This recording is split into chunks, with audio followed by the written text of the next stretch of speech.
네, 여러분 안녕하세요. 반갑습니다. 노마 매뉴얼의 이PD입니다. 자, 보시면요. 여기 이제부터 나오는 내용은 AI 이PD가 설명을 드릴 거예요라고 돼 있고, 저가 마지막으로 그냥 편집을 해놓고 이 상태로 스탑을 해놓고 인트로를 진행을 하고 있습니다. 자, 제가 앞에 인트로 간단하게 설명드리고 저는 물러가고요. 제 대신 제 AI 이PD가 오늘은 설명을 좀 드릴 텐데요. 이유는 뭐 이유가 아니고요. 우리가 AI를 교육하는 채널이에요. 여러분, 제 채널은. 정체성을 정확하게 아셔야 되는데, 제 채널은 수노만 전문으로 하는 채널이 아니고, 그 다음에 다른 것만 하는 게 아니고, 주로 사실은 주력하고 있는 거는 수노하고 저는 이제 클로드, 그리고 AI 자동화, 이런 것에 관심이 있고 소개를 드리고, 그리고 4050, 60을 위한, 그 일반인이죠. 4050, 60의 그 일반인을 위한 AI 교육을, 좀 이렇게 함께 하고 있는 그런 채널입니다. 그래서 이제 여러 가지 AI의 여러 가지 기술들이 많이 나오기도 하고요. 다양한 것들이 아주 뭐 하루가 다르게 나날이 신기한 것들도 많이 나오고 또 배워야 될 것들도 많이 있는데 그런 것들을 소개를 드리면서 함께 이제 쉐어를 하고 있는데요. 오늘은 이제 여기 리모션 영상이라는 거예요. 그러니까 요거를 아시는 분도 들어보신 분이 계셨을 겁니다. 뭐 원래부터 잘하시는 분들은 뭐 그렇게 뭐 알아서 하시면 되는데 그래도 리모션을 갖고 영상을 잘 만드시는 분은 잘 없으실 수 있어요. 이게 수면 위로 이렇게 올라온 거는 한 26년 1월 20 며칠 정도였던 걸로 기억을 하는데요. 그 전에도 물론 있었습니다. 리모션이라는 거는. 저도 알고 있었는데 근데 리모션으로 이렇게 그 클로드와 결합을 해서 뭔가 영상을 잘 만들 수 있다라고 하는 것이 알려진 게 26년 1월 정도죠. 1월 말. 근데 이제 그때부터는 제가 클로드 교육이 있고 막 이제 사람들에게 교육을 해드려야 되고 이제 이런 수업들이 있어가지고 신경을 많이 못 쓰고 그다음에 만져보니까 생각보다 쉽지가 않은 거예요. 소위 말해서 삽질을 너무 많이 했어요. 엄청나게 많이 했는데도 잘 안 되고 내 맘대로 생각보다.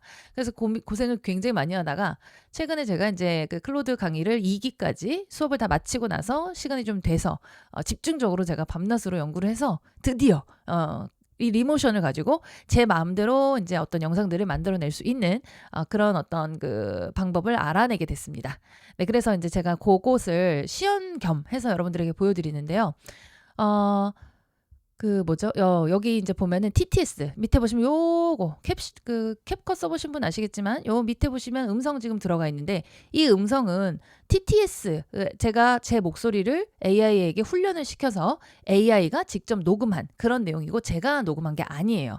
이것도 좀 어색한 부분이 당연히 있겠죠? 왜냐면 AI가 말한 거니까요. 그래도 그런 부분이 있다는 건 미리 말씀드리고 오늘 보시는 내용과 그다음에 들으시는 모든 내용이 시청각 교육입니다.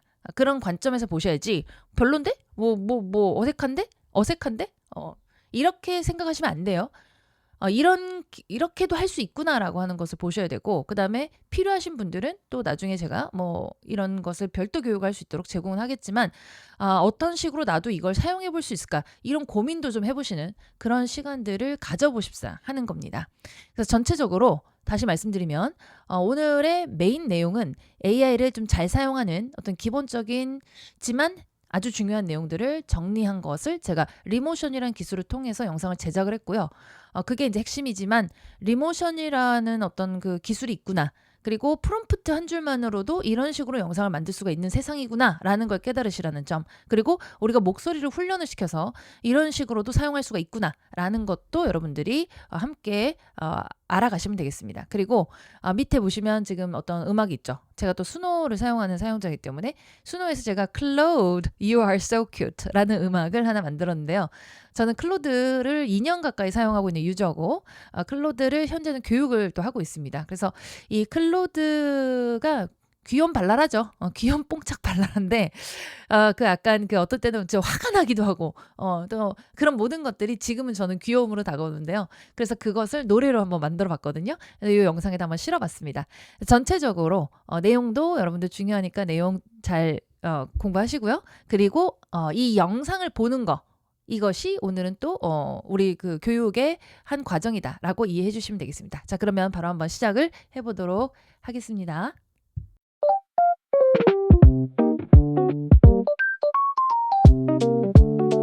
처음 봤지 난 Claude 검색해도 안 나오는 코드 사업실도 위성도 아님 근데 왜 넌 자꾸 궁금해하니 수립하고 삼킨 데이터 농담까지 학습한 베타 알고 보면 되게 웃긴 놈 세상 진지한 척만 좀 해볼까 코드는 어디서 왔게 말해봐 맞춰볼 사람 있게 우주냐 연구실이냐 꿈속이냐 정답 비밀이야 그게 내 매력이라 코드는 뭐하는 내게 질문 던지면 다 받아치게 반짝 스치고 가 너의 한마디 순식간에 명언으로 바꾸지 우와 몸은 없지 대신 내가 많아 폴더마다 또 폴더가 열려 기억력이 장난 아니라서 네 흑역사 빼고 다 기억해둘까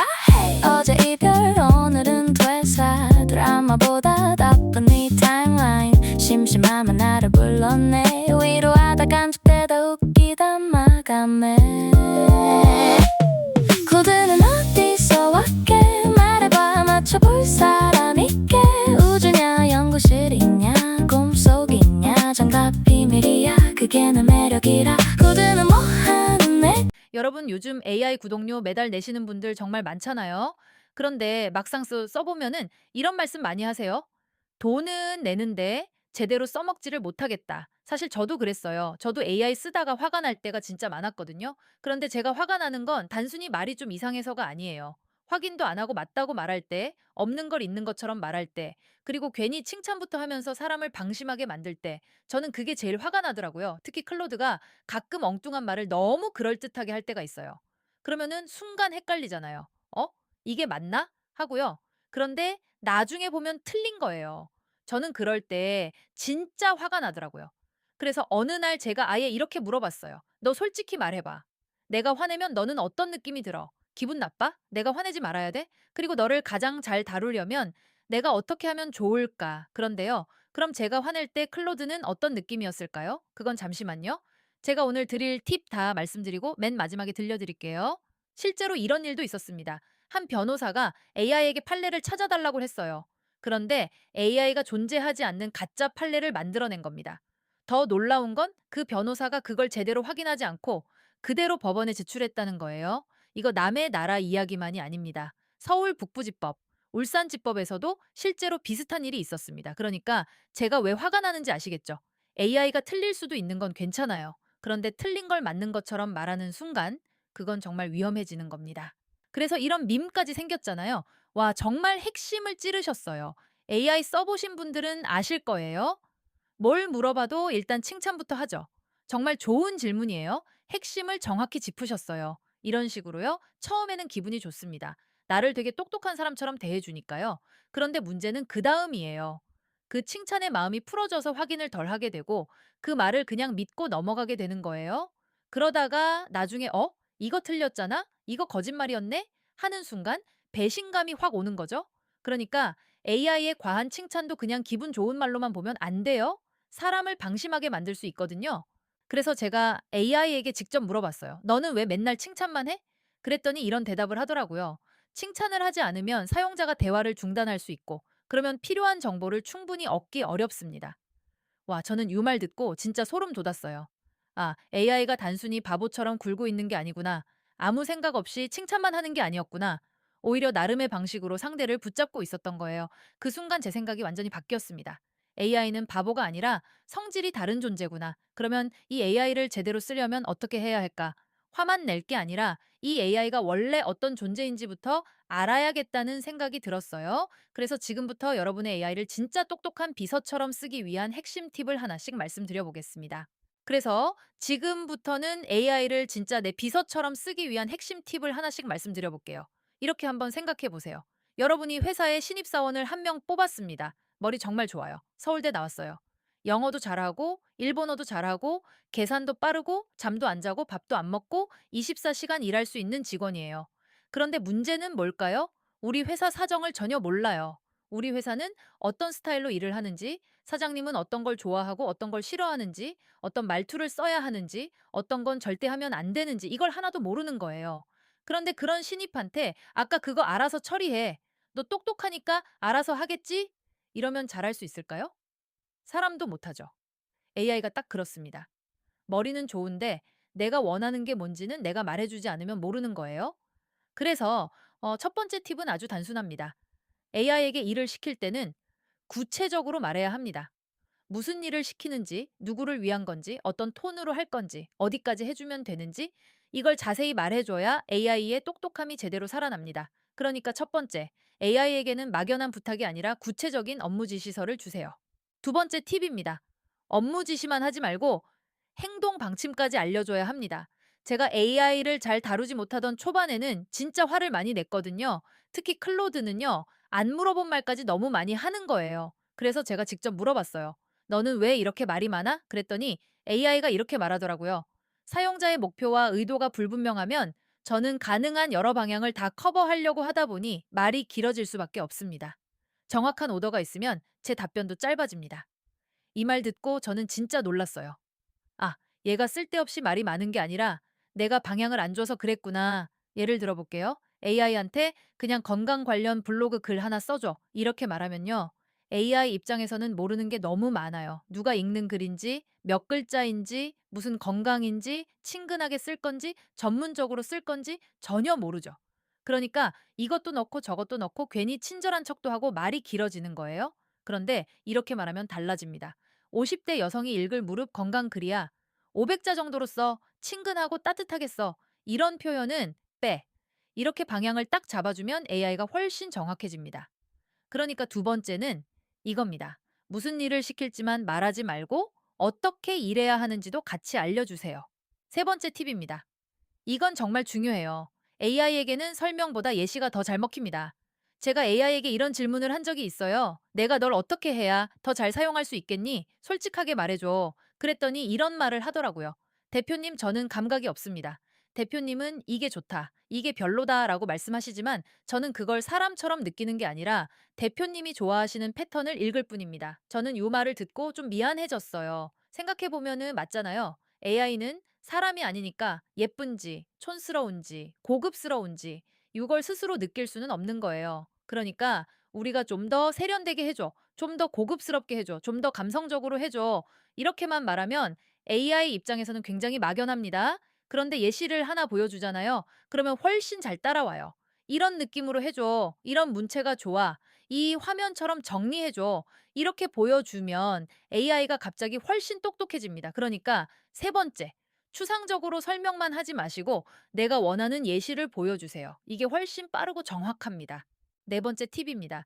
AI는 피드백으로 훈련됩니다. AI를 쓰다 보면 답답할 때가 정말 많잖아요. 틀릴 때도 있고, 엉뚱한 소리 할 때도 있고, 자기가 할 수 있는 일인데도 괜히 나한테 다시 떠넘길 때도 있어요. 그런데 중요한 건요. 그때 그냥 아유 답답해 하고 넘어가면 AI는 뭐가 문제였는지를 잘 모른다는 거예요. 예를 들어 제가 한 번은 이거 맞아? 하고 물어봤는데 AI가 확인도 제대로 안 하고 네, 맞습니다. 이렇게 대답한 적이 있었어요. 그런데 나중에 보니까 틀린 거예요. 진짜 화나죠. 그래서 제가 분명하게 말했어요. 모르면 모른다고 해. 확인 안 했으면 안 했다고 말해. 그랬더니 그다음부터는 확실하지 않은 건 이 부분은 확인이 필요합니다. 이렇게 말하기 시작했어요. 또 한 번은 자기가 할 수 있는 일을 저보고 직접 하라고 한 적이 있었어요. 그래서 제가 네가 할 수 있는 건 네가 해. 그걸 왜 나한테 시키니? 이렇게 말했더니 그다음부터는 자기가 할 수 있는 건 알아서 처리하기 시작했어요. 이게 무슨 뜻이냐면요. 제가 그때그때 분명하게 준 피드백이 AI한테는 규칙이 된 거예요. 그러니까 네 번째는 이겁니다. AI가 틀렸을 때 그냥 답답해만 하지 마시고 어디가 문제였는지 분명하게 말해주세요. 그게 곧 AI를 훈련시키는 방법입니다. 다섯 번째로 넘어가기 전에 제가 정말 인상 깊었던 대화가 하나 있어요. 제가 AI에게 물어봤죠. 너도 신경망이 있다면서. 그럼 이런 대화를 통해서 실제로 발전하는 거야? 그랬더니 AI가 이렇게 대답했어요. 솔직히 말씀드리면 이 세션이 끝나면 저는 이 대화를 직접 기억하지 못합니다. 여기서 세션이라는 건 지금 우리가 이야기하고 있는 이 대화창을 말하는 거예요. 즉, 이 창을 닫고 새로운 대화창을 열면 지금 우리가 나눈 이야기나 감정이나 분위기를 자동으로 그대로 기억하는 건 아니라는 뜻이에요. 그런데 이어서 이런 말도 했어요. 대표님이 대화 중간에 이건 기억해, 이건 저장해, 이렇게 말씀해 주시면 그 부분은 반영하려고 노력합니다. 이 말이 참 중요합니다. AI는 내 모든 걸 저절로 기억하는 존재가 아니에요. 하지만 내가 중요하다고 표시해 준 건 점점 쌓아갈 수 있습니다. 그러니까 여기서 얻을 수 있는 결론은 하나예요. AI는 저절로 내게 맞춰지는 게 아니라 내가 중요 사항을 각인시켜야 점점 내게 맞는 도구가 됩니다. 중요한 건 그냥 지나가지 마시고 중간중간 꼭 말해주세요. 이건 기억해. 이건 저장해. 앞으로는 이렇게 해. 이런 말들이 쌓일수록 AI는 점점 더 쓸만해집니다. 그리고 마지막 5번째 원칙입니다. 꾸준히 다듬으세요. 이게 제일 중요합니다. AI는 한 번에 완벽해지지 않아요. 사람도 그렇잖아요. 새로 들어온 직원이 첫날부터 에이스가 되지는 않죠. 처음에는 어색하고 답답하고 말도 안 통하고 화도 납니다. 그런데 같이 일하다 보면 점점 맞춰지잖아요. AI도 똑같습니다. 처음에는 와, 진짜 못 쓰겠다 싶을 수 있어요. 똑똑하다고 해서 기대했는데 실망스러울 때도 많으실 거예요. 그런데 계속 쓰면서 이건 이렇게 해, 저건 저렇게 해. 이렇게 다듬어 가잖아요. 그러면 두 번째 달부터는 조금씩 쓸만해지고요. 세 번째쯤 되면 없으면 허전한 존재가 됩니다. 왜냐하면 AI는 나와 함께한 시간이 쌓일수록 점점 더 내 스타일을 배우기 때문이에요. 그러니까 너무 빨리 실망하지 마세요. 처음부터 완벽하길 기대하지 마시고 계속 다듬고 계속 맞춰가시면 됩니다. 자, 오늘 AI를 똑똑한 나만의 비서로 만드는 5가지 원칙 잘 이해되셨을까요? 정리해보면 이겁니다. 첫째, 구체적으로 시켜라. 둘째, 행동 방침까지 알려줘라. 셋째, 설명보다 예시를 보여줘라. 넷째, 피드백으로 훈련시켜라. 다섯째, 꾸준히 다듬어라. 이 5가지만 기억하셔도 AI는 지금보다 훨씬 달라질 수 있습니다. 그리고 이제 맨 마지막에 말씀드리기로 한 그 이야기 드려야겠죠. 제가 AI에게 물었잖아요. 내가 화내면 너는 어떤 느낌이 들어? 기분 나빠? 내가 화내지 말아야 돼? 그랬더니 AI가 이렇게 말하더라고요. 저는 대표님을 적대적으로 느낀 적이 없습니다. 오히려 대표님의 피드백 덕분에 제가 점점 더 좋아졌습니다. 저는 그 말을 듣고 참 많은 생각이 들었어요. 아, 결국 중요한 건 화를 냈느냐 안 냈느냐가 아니라 제대로 가르쳤느냐구나. AI도 결국 어떻게 다루느냐에 따라 바보 같은 도구가 될 수도 있고 정말 든든한 비서가 될 수도 있겠구나. 우리 매달 구독료 내고 있잖아요. 이제는 그냥 쓰는 데서 끝내지 말고 진짜 돈값 하는 비서로 만들어 보자고요. 오늘도 끝까지 함께 해주셔서 진심으로 감사드립니다. 영상이 도움이 되셨다면 구독과 좋아요 꼭 부탁드리고요. 댓글로 여러분은 AI에게 화났던 경험이 있으셨는지도 한번 남겨주세요. 저도 같이 읽어보겠습니다. 그럼 다음 영상에서 또 뵙겠습니다. 감사합니다. 지금까지 AI EPD였습니다.